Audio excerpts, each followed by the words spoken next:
And a very warm welcome to the LBC Book Club with me, Ian Dale, and my two authors this evening are John Bradshaw, the author of In Defence of Dogs, Why Dogs Need Our Understanding, published by Allen Lane, £20 in hardback, and Michael Brooks, who's written a book called Free Radicals, The Secret Anarchy of Science. Got a lovely cover, this book, lots of sort of colourful, very expensive cover actually. Your publishers have spent a lot of money on I'm very glad book. to hear that. Anyway, it's published by Profile, $12.99 in paperback. Now, John, let's start off with you. Why do we need to defend dogs? I mean, it's a very defensive title. Well, I suppose it is. I don't mean defence in the terms of putting a wall around them. I kind of mean the case for the defence, if you like. Scientists have been doing a lot of research into dog behaviour in the last 10 years in a way that really hasn't happened for, well, almost half a century. And most of that material just simply hasn't been available outside of esoteric academic papers that are very difficult for people to get hold of, let alone understand.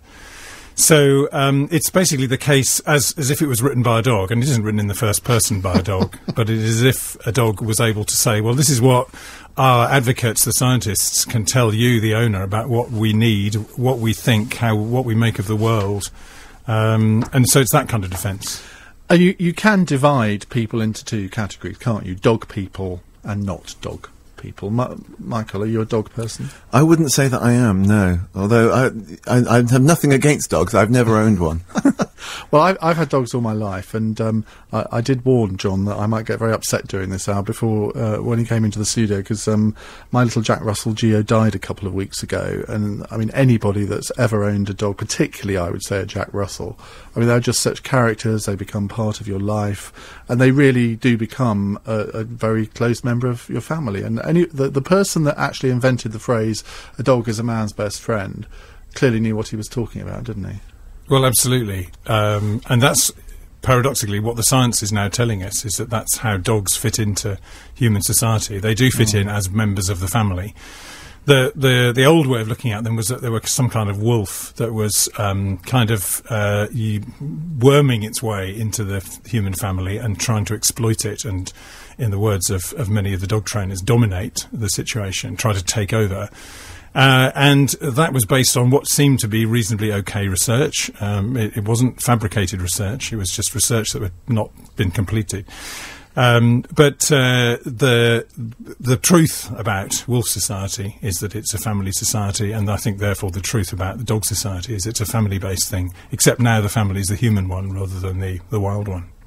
So I'll be quite interested if anybody wants to ring in and ask John some questions about dogs, because I know that lots of you out there are dog lovers. 0845 6060 973 is the number to call. You can text your question to 84850, tweet us at LBC973, or you can email ian@lbc.co.uk.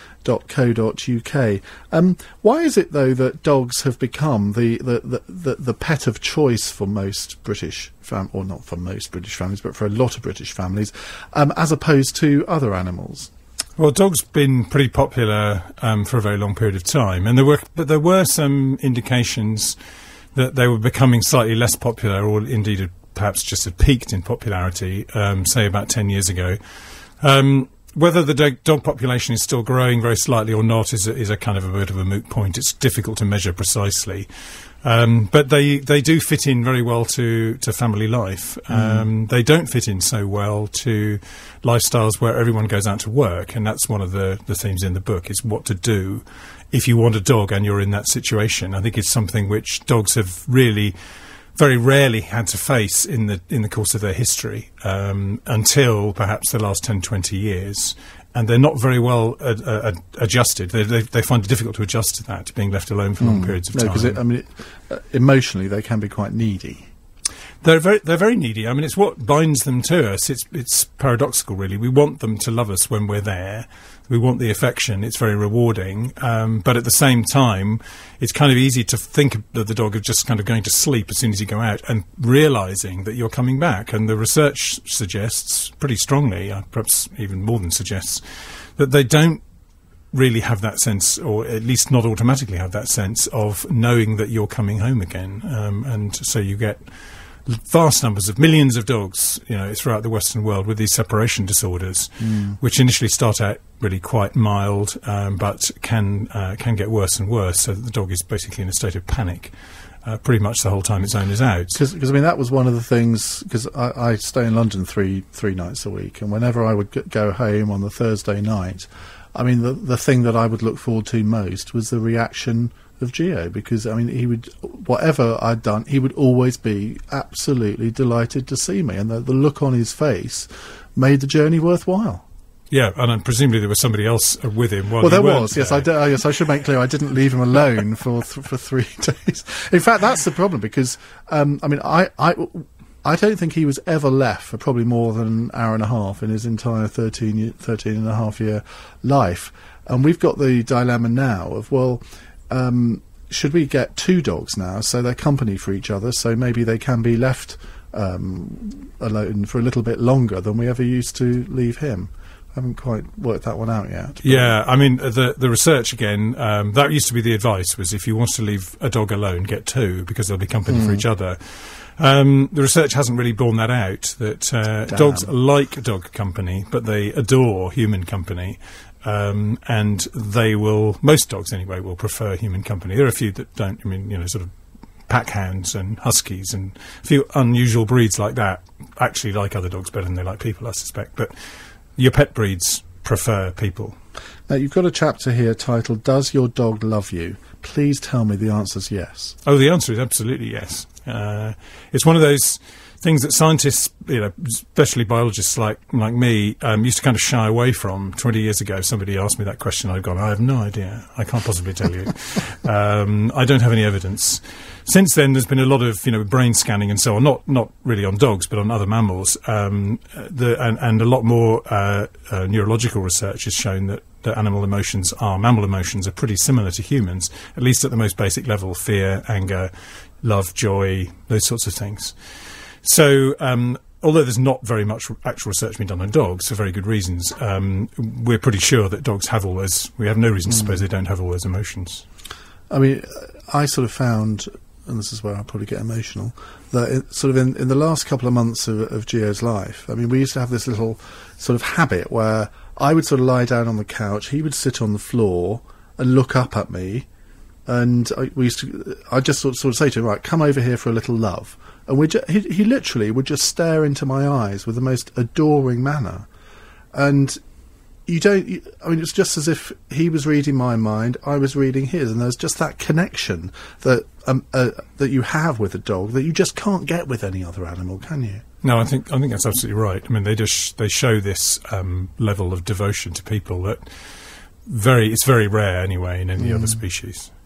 And particularly when they're ill, he always, when he didn't feel very well, he would never come to me because I wasn't the leader of the pack. And he regarded me as on the same level as him, I think, or probably slightly below him in some ways. Whereas my partner was always the leader of the pack, and he would always go sort of not to me for any. If he wanted something, he knew I wasn't the one that was necessarily going to provide it. And they are pack animals, aren't they? I mean, that's why the sort of wolf connection, I suppose. Well, they are pack animals. But I think when people talk about pack animals, well, some people talk about pack animals, they're kind of thinking of a pack that's based on essentially aggression and fear, that there is somebody, some animal or some person who is controlling everybody else because everybody else is scared of them. And I know that's not the sense you meant it in just then, but that's why I tend not to use the word pack if I can possibly avoid it. I just like the word family. I think it's a multi-species, a two-species family, fair enough. But that, to me, is more resonant to what the real situation is. What prompted you to write the book? Because I've been working in this field for 20 years, I felt that while the veterinary profession, I work a lot with vets, and the veterinary profession were taking this kind of information on board because I could lecture to them. They had access to the conferences, the academic side of things.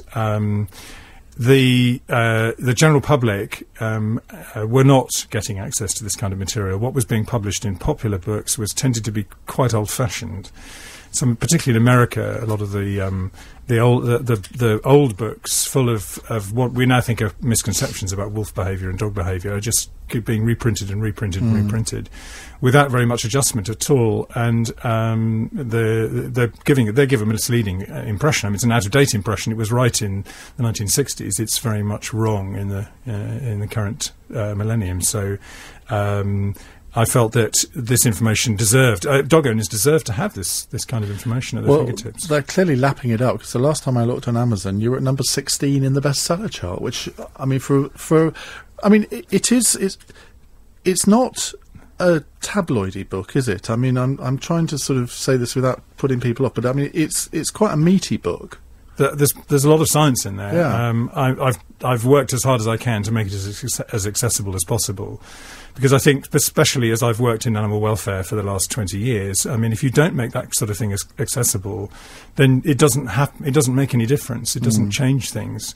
If you're working on pigs or sheep or something, you can do it through the ministry and through the farmers and so on. It's got a small audience. If you're working, as I have, on companion animals, your audience is the individual owner. There is no other route. You can't do it through legislation. There are codes of practice now. DEFRA have a code of practice for dog welfare. It's never been tested in legal terms. And this is the information that went into drawing up that code of practice. Well, if you've got a question for John, the number's 0845 6060 973. I don't know if you can answer questions about your dog's behaviour or anything like that. He's not Barbara Woodhouse, clearly. But I'm sure he'll do his best. 0845 6060 973. And we also want your questions for Michael Brooks, because his book, Free Radicals, The Secret Anarchy of Science, is what we'll be discussing in just a couple of minutes' time. It's a very controversial book. Now, I know nothing about science, even less than I know about art, which we discussed the other night. But I'll tell you, some of the things he's written in the first couple of chapters have really shocked me. This is LBC 97.3. The time's now 9:15. And here's Alan Joyce with the LBC Travel. Thanks, Ian. The A13. You're listening to the LBC Book Club with me, Ian Dale. Let me reintroduce my guest to you. I'm with John Bradshaw. He's written a book called In Defence of Dogs, Why Dogs Need Our Understanding. We'll be talking to him a little bit more after 9:30. And Michael Brooks, who's written Free Radicals, The Secret Anarchy of Science, published by Profile at $12.99 in paperback. Now, Michael, I've got to preface my remarks by saying that I know nothing about science. It actually doesn't really interest me very much. I got ungraded at physics O-level. I failed biology too. So I just want you to know that most of my questions on this will be rubbish. Well, that's perfectly all right. I'm quite pleased to hear it, because all the time people say to me, "Oh, I never got science at school," and then of course I deal mostly with scientists all the time who say, "Well, of course, why wouldn't you get science?" You know, and so it's quite nice to kind of have that perspective. And if I'm going to be completely honest, when I got the book, I did think, this is really not my sort of book. Am I going to enjoy this? But I have to say, I've been captivated by it, and much to my surprise. But I've been quite shocked. Let me just read you what it says on the back cover. This is sort of the PR blurb on the back. Scientists have colluded in the most successful cover-up of modern times. They present themselves as cool, logical and level-headed, when the truth is that they will do anything. Take drugs, follow mystical visions, lie and even cheat to make a discovery. They're more often interested in starting revolutions than playing by the rules. I mean, fairly controversial words. Well, it seems controversial until you talk to the scientists about this and they say, yeah, it is kind of true. All they have in their careers is to make discoveries, to make breakthroughs. They don't get paid an awful lot. They're not going to get rich being scientists. And so their whole passion and their whole motivation is to kind of make this breakthrough, learn something, discover something that nobody else has ever discovered before. And as it turns out, when you look into the history of science, that means sort of taking all kinds of risks, making all kinds of jumps, sometimes, committing fraud just to make sure you get there first, because there's no prizes for second place in science. But you're having a go at people like Galileo and Einstein, who, I mean, people I imagine are sort of heroes of science. Well, of course they have become heroes of science, because people have kind of glossed over some of the things that they did in order to make their discoveries. So Einstein made this great claim of ownership of this famous equation E equals mc squared, never managed to prove it in his entire life, made 8 different attempts, all of which were fudged or wrong or involved a bit of sleight of hand to kind of get the message message across. Doesn't mean the equation isn't true, but actually he kind of never managed to do the proper science and the proper maths to prove it. And Galileo actually kind of deliberately embarked on a fraud against the Pope in order to prove that the Earth moved around the Sun. So he chose to use the argument of the tides as a proof. So he said that the Earth's spin on its axis and its movement around the Sun creates a kind of sloshing in the oceans, and that's the tides. And he presented the Pope with this mathematical proof of this. Unfortunately, his proof showed that there was only one tide a day, and it happened at exactly the same time every day. And so everyone where he lived in Venice said that can't possibly be right. But he kind of accused them of puerile thinking and just kind of blustered his way through. And that's one of the great works of science, that book. And do you think modern day scientists are capable of acting like that too? Oh, absolutely, yes. And there was an interesting survey done in 2005 where the journal Nature asked scientists to kind of self-declare whether they indulged in any fraud, for instance. And in the last 3 years, they were asked, they were given a set of misdemeanors and asked if they'd done any of these in the last 3 years. And it was a full 1/3 of the scientists said they had. And they call these normal misbehaviours because this is kind of what everyone does. And so, give us some examples. Anonymously. Well, things like making up data is one that happens. Much more common is dropping data that doesn't fit with your hypothesis. So you've done this experiment and you kind of know that that bit of data, something went wrong with the experiment. It just doesn't fit the curve, so we'll just ignore that. This thing called cherry picking, which Einstein also did actually in one occurrence. And there's things like not giving your colleagues proper credit for the work that they've done. So Crick and Watson, when they discovered the structure of DNA, actually kind of sidelined some of the research that was done by Rosalind Franklin and Maurice Wilkins, and didn't give proper credit, quite deliberately. And there are various sort of attempts to cover things like this up. But actually, this is what you do in pursuit of a discovery. It's kind of this mad race, like a detective trying to solve a crime, effectively. And sometimes you take a shortcut. So all of us sort of thought that scientists were deeply honourable people doing sort of very important work, ought to think again. Well, Carl Sagan, the famous physicist who died in the 1980s, he said that, you go to an academic department and everything is just this roiling sea of jealousies and bitterness and this is how careers are forged and destroyed. And they are honourable people, and they're sort of looking to try and understand how the world works and how the universe kind of functions, how things tick. But actually, they're also so passionate about, making these discoveries and trying to get to the bottom of all this that, good behaviour sometimes falls by the wayside. So your book is effectively the scientific equivalent of Nick Davis's Flat Earth News. I mean, this is going to do for scientists what that did for the journalistic profession. You could argue that, but actually, in the process of writing the book, I felt like I kind of fell back in love with science again. It has this reputation for being dull and for being sort of passionless and one of these things that people drop as soon as they can at school, or they fail at school because it just doesn't interest them. Like you say, sometimes, you get the impression that science is something for the nerds and the freaks and the people who are really dull and can't do anything else with their lives. But actually, once you start to delve into what scientists get up to, it's incredibly creative and it's incredibly motivated. These people are really highly motivated.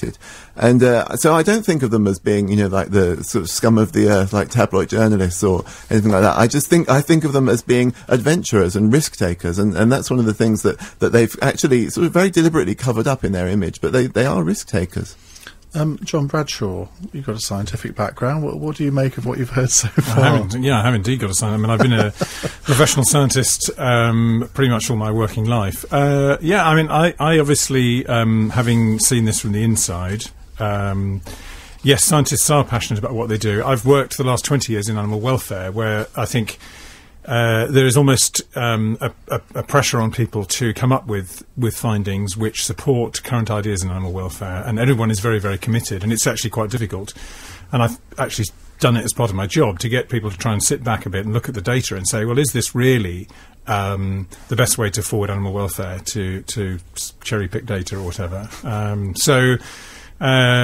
There is a tremendous passion in science, and I've never found it dull at all. There are also, of course, scientists are people with the very same motivations and emotional backgrounds that regular people have, despite their kind of image of being absolutely. Yeah, I mean, this is one of the things that you kind of discover when you look into it, is that they have these very human motivations. So they are motivated for start paying the mortgage like anybody else, So they want to make discoveries, and they want to kind of get the next grant, and they want to impress their peers, and all of those things kind of play into how they go about their sort of daily business of doing science. But they clearly want to impress people rather too much. I don't know if I'd really call it too much. I think in any kind of creative sphere, you would say, unless you kind of invest everything you have in it, then it's worthless. I mean, you can sit back and do very dull science if you want to, but actually, those aren't really the people that I'm interested in. I'm interested in the people who change our perception of the universe, who do something extraordinary, like Newton and Galileo and Einstein, who really kind of changed the whole way we think about, being human almost. And to create that kind of difference in perception actually takes a lot of work, and sometimes it takes extraordinary measures. I see on the biography blurb that you hold a PhD in quantum physics. That's right. Which is quite a boast. I haven't got a clue what quantum physics is. It sounds very boring to me. It's anything but boring. It's the behaviour of things on the atomic scale. So you say. Well, these are things that can be in two places at once and do two things at once, contravening everything we kind of know about the world. But if you go down into the scale of atoms and molecules, you find these extraordinary behaviours where things just do things, like they have links, almost telepathic links between different particles. So it's a very different world, very exciting world.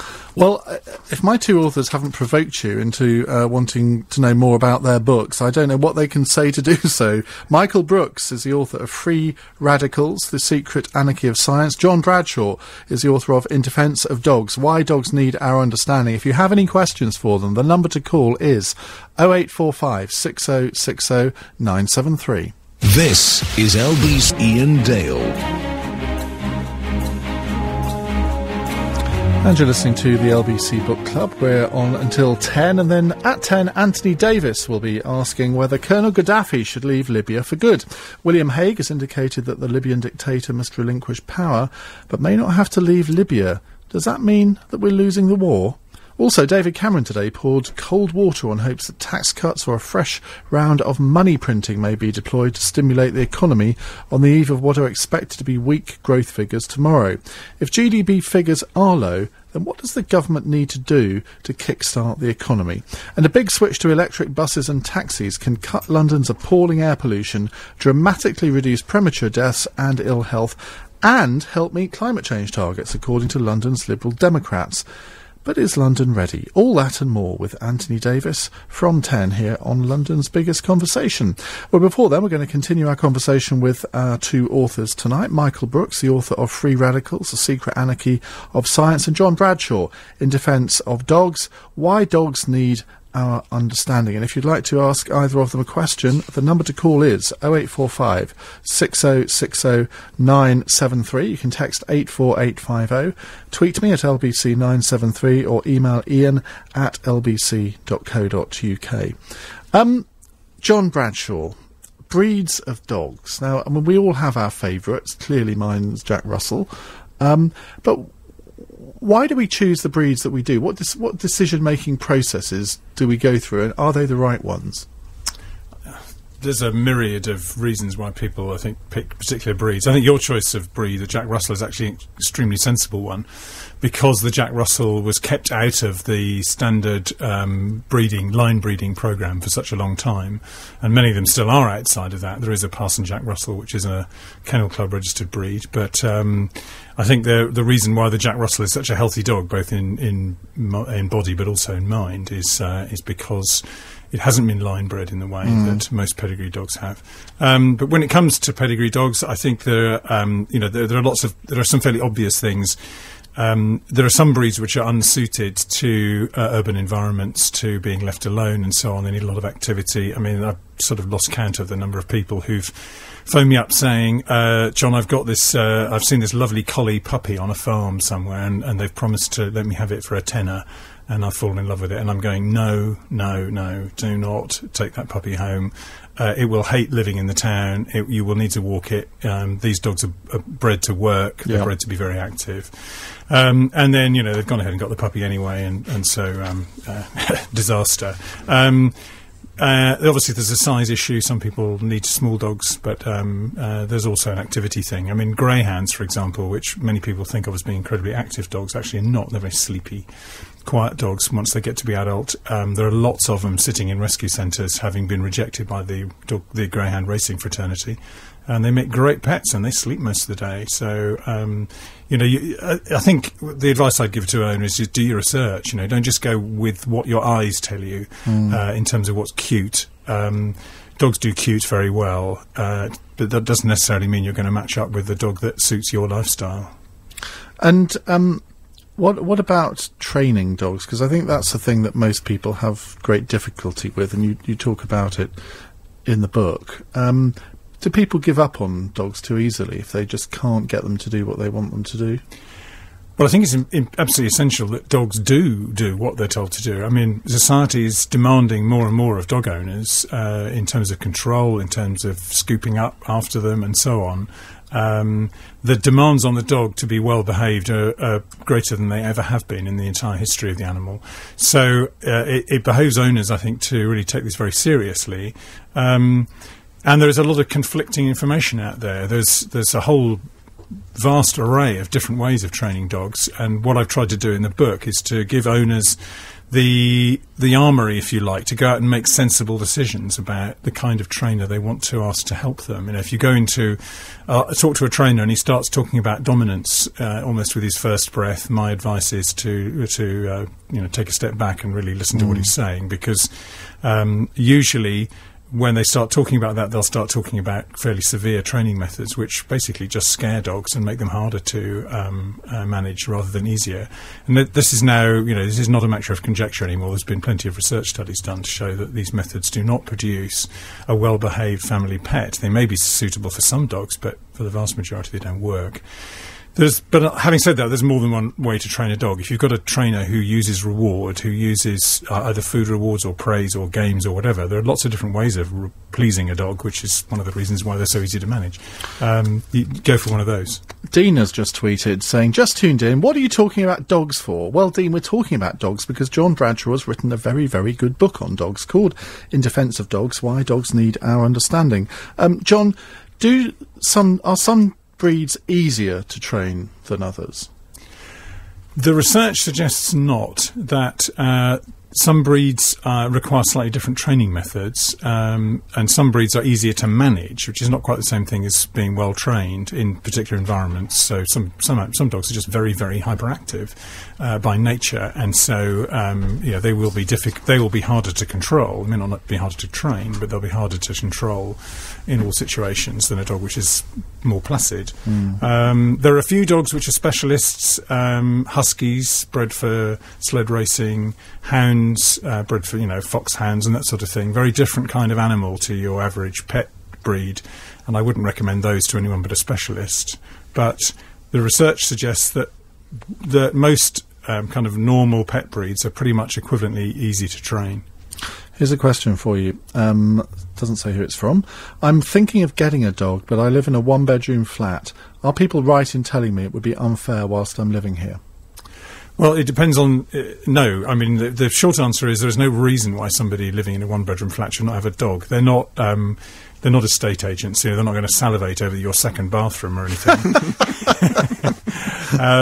They need exercise. I mean, you'll need to get a dog which is small enough to fit in the flat. You will need to get a dog. You'll need to be in a situation where you can exercise the dog regularly, or get a dog that doesn't require too much exercise. But all dogs need some. And you'll need to make sure you can look after it all the time. I wouldn't recommend leaving a dog in a one-bedroom flat all day while someone's out at work. But for obviously we don't know who this is, but for an elderly person living in a small flat, a smallish dog can make a great companion, and the dog will not suffer one jot. But you better check your lease, though, if you're renting, because a lot of flats you're not allowed to have pets in at all. Gary has also texted to say, dogs are very intelligent and helpful. My dog stopped a robbery at my house. My dog senses if I'm happy or not. Do dogs really do that? Dogs are fantastic readers of body language. They're better than we are, I think, almost. Partly because they just pay attention so much. There've actually been studies done where dogs in household, actually in family settings, have been watched to see who they watch the most. And it's the person who's nicest to them that they watch the most. And if there's anyone in the family who's a little bit not quite sure about the dog, they pay no attention to that person whatsoever. They're irrelevant as far as they're concerned. They watch us all the time. And they get this tremendous amount of information from us, from our smells, because they have this tremendously sensitive sense of smell. Our odours apparently are changing all the time, and they get a lot of information from that, which is just completely outside our universe. Do you think dogs can be embarrassed? Because I would swear to my dying day that my dog Gio was capable of being embarrassed. If he, shall we say, did what he shouldn't do from time to time, I mean, he just got this look of embarrassment. His tail would go down, he would hide because he was ashamed of what he'd done. Yeah, it's a very easy thing to interpret that way. The research suggests that it's not like that at all. Embarrassment Rubbish research. is an emotion which is just too complicated for a dog to feel. What they're feeling is anxiety. They know that they've done something wrong, but they don't know what it is. So if you're talking about embarrassment in a kind of very general sense, then maybe yes. But I would just say it's a form of anxiety. If you're talking about embarrassment in the sense of, I know what I've done wrong, I mean, in the sense of feeling guilty, the research suggests that this is not an emotion that dogs have the capacity for. Rubbish. Don't believe it. We are finding out more and more, aren't we, that animals do have a whole kind of set of emotions, very much.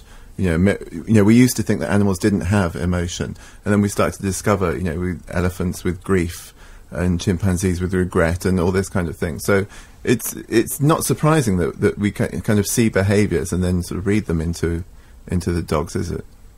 No, we do. I mean, that's part of the whole basis of the bond between dog and owner, is this mutual exchange of emotional understanding. I think sometimes it probably isn't quite as equivalent as we might like to think it was. They're probably reading our emotions slightly wrong, and we're reading theirs slightly wrong. But equally, I would support the idea that this is an emotional situation on both sides, and that it works reasonably well. There are some subtleties which don't work so well, but by and large, it's been a very successful relationship for tens of thousands of years. If we hadn't got on, it would have ended a long time ago.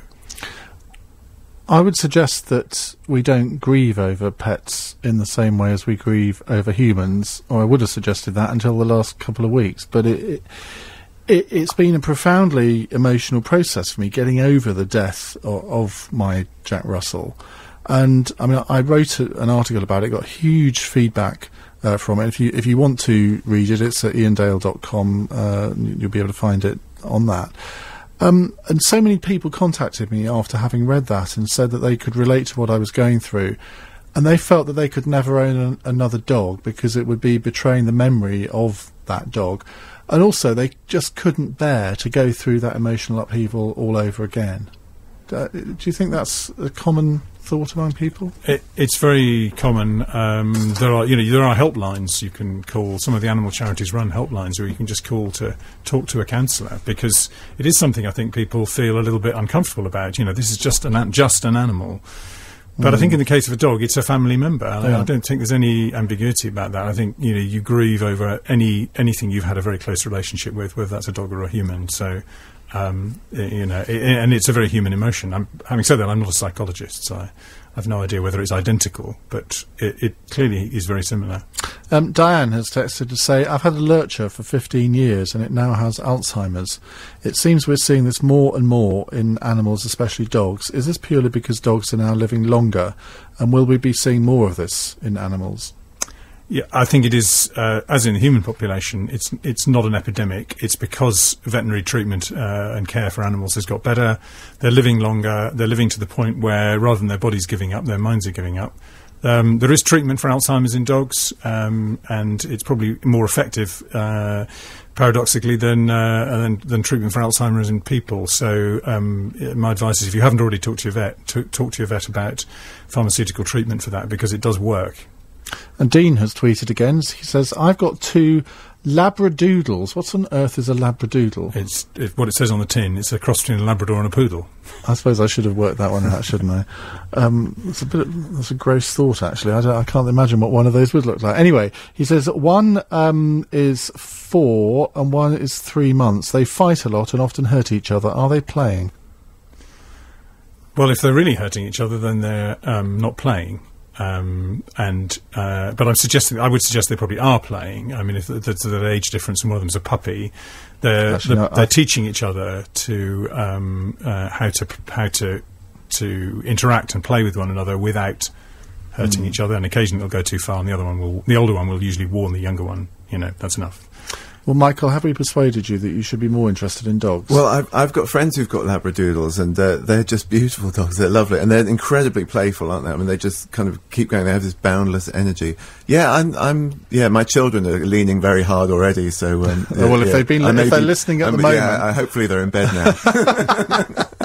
Well, we'll be talking a little more to Michael in just a minute. Michael's book is Free Radicals, and we've been talking to John Bradshaw.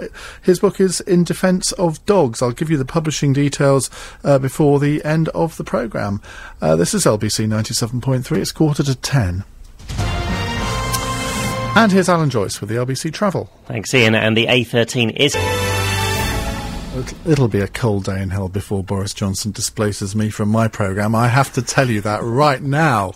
But I think that is appointment to listen radio on, tomorrow at 9 o'clock. Now, it's the LBC Book Club. I'm with John Bradshaw, author of In Defence of Dogs, and Michael Brooks, who's written Free Radicals, The Secret Anarchy of Science. Michael, now, you make some extraordinary allegations in the book about the number of scientists who are drugged up when they discover things. Well, I make allegations about the proportion who actually take drugs as a matter of course, not necessarily when they make discoveries, but in order to do their work. And the most famous case is a man called Kary Mullis, who won a Nobel Prize in 1989 for inventing what's called the polymerase chain reaction to copy DNA. An amazing breakthrough that he then later said, well, the only reason I could make that breakthrough was because I trained my mind using LSD.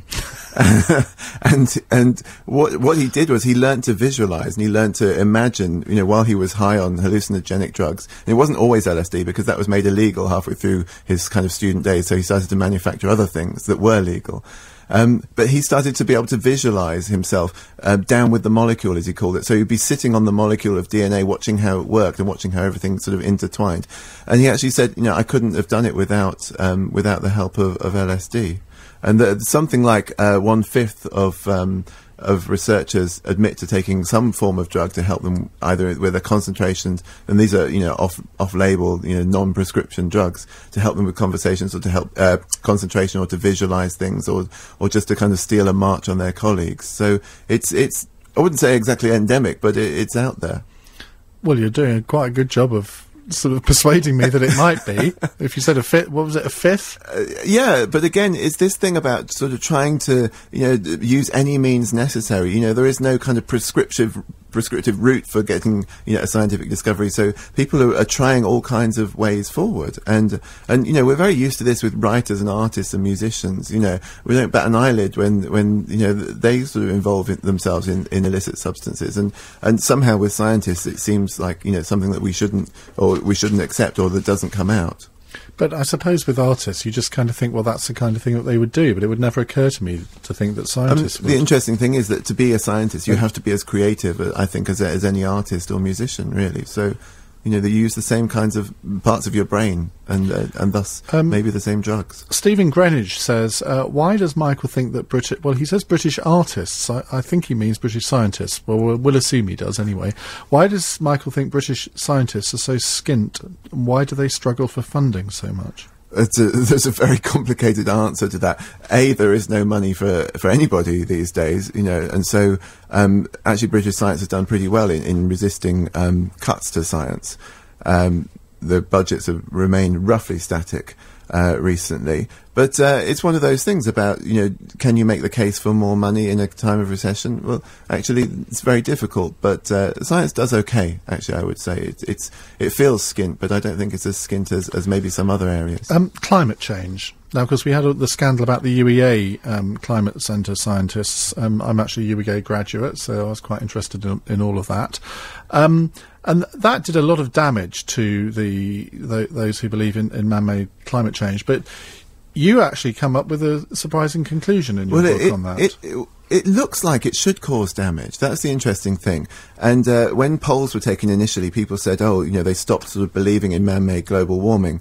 But actually it coincided with a very cold winter. And as soon as the winter had cleared, the polls returned to normal pretty much. What was really interesting, though, is when you analyse the data of who switched their opinion because of the whole ClimateGate UEA scandal, and you find that more people believed in man-made global warming afterwards than before. So somehow the ClimateGate scandal had actually switched people towards believing what these climate researchers have been saying all along. And I would argue that it's because they see the kind of humanity and the frustration of scientists and these researchers who are kind of beset with these requests for information that just stop them doing their job. And so they came out with frustrated, angry responses. And somehow seeing the kind of humanity of these scientists, I think people seem to sort of switch. If they were kind of going to switch, they switched towards believing them. It's a very generous interpretation, I would say. But what about peer pressure among scientists? Because there was and sticking with climate change for a moment, there was all this stuff several years ago about all the 2,500 scientists on the UN, what was it called, Intergovernmental Panel on Climate Change. There were 2,500 that agree with it, but all of those there were scientists that really didn't agree with it, but they were kind of drummed out of the brownies, weren't they? What's very interesting about that is that when you look at the figures, and they've done surveys looking at how much consensus there is about man-made climate change amongst those who actually work in the field. So, discounting people who are researching biology or something different, and it stands at 97%, which is an enormous consensus in any particular field of science. Because scientists, part of their job is to turn on each other and undo each other's work and try and poke holes in everything they do. And it seems that the data on climate change is so strong that everyone who works in the field and sees the data and works daily with the data and understands it says, yes, this is man-made global warming. And it's interesting because if you look at other data about whether people understand that consensus, it's something like 38% in the US or something. Most people believe that there is no consensus on climate change, whereas actually when you talk to the scientists, they are saying, very strongly, probably more strongly than in any other field of science, that they believe what's coming out. Isn't that partly because it's become an industry which they can make a hell of a lot of money out of? That's another common misconception, actually. What happens is those who offer the most conservative views on climate change actually get more money than those who kind of, spill the bad news. So it's not a way to make money, in fact. And if you are honest about the figures and kind of talk about the extent to which it's a problem, then people have found that they actually get their grant funding cut rather than increased. You've got a chapter title here, Defending the Throne, Machiavelli Would Be Proud. Tell us about what's in that. Well, this is a part of this whole thing about scientists kind of doing each other down, and one of the interesting things that you have to come up against when you're a scientist is the fact that your colleagues are there to puncture you and to undo your work as much as possible and to spot all the flaws in it. And so what you get is these incredible kind of games that scientists play with each other, where they have to defend their own work against attacks that are sometimes really less than honourable, I have to say. And there's been cases in the past where people's research has just been completely sidelined because somebody at the top didn't like what they said, or it felt it undermined their own theory. So you get these incredible sort of episodes of people's careers being destroyed when they've got perfectly good ideas. And in some cases, like when we discovered continental drift, the idea that continents move around, a guy called Alfred Wegener came up with this idea in 1912. It was only eventually accepted by all his peers about 30 years after he died. And sometimes you have to be very, very patient and tenacious to be a successful scientist. John Bradshaw, is there anything, as a scientist, that you're sitting there listening to this, is there anything that makes you feel vaguely uncomfortable about what Michael's saying? Or do you recognise it? No, I recognise it. I mean, it's really the way that science works, and I think most people don't kind of appreciate just to what extent this process of ripping one another's ideas to pieces is actually part of the quality control process. You know, when we want to publish something, we send a paper out, it goes to 2 people, at least, for comment, who are probably our rivals, our direct rivals, the person who's going to get the grant if you don't get it. And so it's in their interest, their own selfish interest, to rip your work apart. And it makes the work stronger. I mean, we all hate it, but we all recognise as well that it's a very important part of making the work stronger. It's kind of gladiatorial, isn't it? I mean, you're in an arena against your rival. It is, yeah. And what they can't do then is, you know, if you're right, hopefully, they can't stand up against you. And that's what you hope for. So and the other gladiators are all wearing masks, so you don't quite know who they are. So it's really, but it's very effective. It's very effective in keeping the quality. And Yes. have you had any backlash from the scientific community at all? Do you know what? I've had none at all, because I think everybody recognises this. What they don't, I They're think, just waiting. maybe they are waiting for me outside. I don't know, but it seems to me that they recognise this, but they've never been allowed to say it. That's the interesting thing. So science has always kept itself very sort of clean, and you know, and its image is very just dispassionate and logical. And you know, almost like you know, there's this collusion to kind of cover up the idea that there's human passions involved, and that there is incredible kind of gladiatorial fights that going on. And so I think in some ways, you know, the reaction I've had is I'm glad somebody's finally saying it. You know, I've seen fist fights break out at university seminars, you know, and never really been able to talk about it. Well, I wonder if there's somebody, what's it, the Royal Society for... Was it just Well, Royal it's just Society, the Royal isn't it? Society. Well, yes. I'll tell you what, I bet they're fulminating. There will be a backlash at some point, and I think you'd better prepare your body armour. Anyway, I'm ready. We are unfortunately at the end of our time. I want to thank you both for joining me tonight on the LBC Book Club. John Bradshaw's book, In Defence of Dogs, Why Dogs Need Our Understanding, is published by Alan Lane in hardback at £20. Michael Brooks, Free Radicals, The Secret Anarchy of Science, is published by Profile in paperback at £12.99. I can highly recommend both of them. Anthony Davis is coming up next. I'll be back with you tomorrow at 7. This is LBC 97.3. Life's full of mystery.